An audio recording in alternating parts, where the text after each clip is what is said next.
কাতারের আমির Sheikh Tamim bin Hamad Al থানির দেওয়া বিশেষ এয়ার অ্যাম্বুলেন্সে করে আগামী সোমবার ৫ই মে দেশে ফিরছেন বিএনপির চেয়ারপারসন ও সাবেক প্রধানমন্ত্রী খালেদা জিয়া।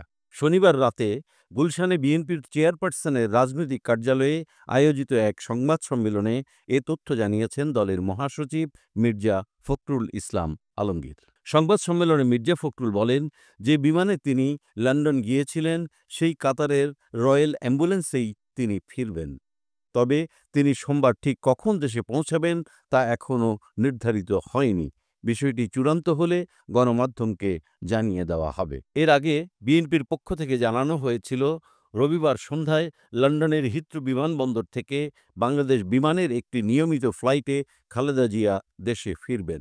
তবে পরে পরিকল্পনায় পরিবর্তন এনে কাতারের বিশেষ এয়ার অ্যাম্বুলেন্স ব্যবহারের সিদ্ধান্ত জানানো হয়। প্রসঙ্গত, গত ৮ই জানুয়ারি উন্নত চিকিৎসার জন্য লন্ডনে যান খালেদা জিয়া। তার শারীরিক অবস্থার কথা জানতে পেরে কাতারের আমির রাজকীয় বহরের একটি বিশেষ এয়ার অ্যাম্বুলেন্সের ব্যবস্থা করেন, যেটি ব্যবহার করে তিনি লন্ডনে গিয়েছিলেন এবং এখন ফিরছেন। দীর্ঘ ৪ মাস চিকিৎসা শেষে দেশে ফেরার দিন খালেদা জিয়াকে বিশেষভাবে অভ্যর্থনা জানানো হবে বলে জানান বিএনপি মহাসচিব। তিনি বলেন, নেত্রীকে অভ্যর্থনা জানাতে সারা দেশের নেতাকর্মীরা প্রস্তুত। যানজট সৃষ্টি না করে জাতীয় ও দলীয় পতাকা হাতে রাস্তার দুপাশে দাঁড়িয়ে নেত্রীকে স্বাগত জানানো হবে।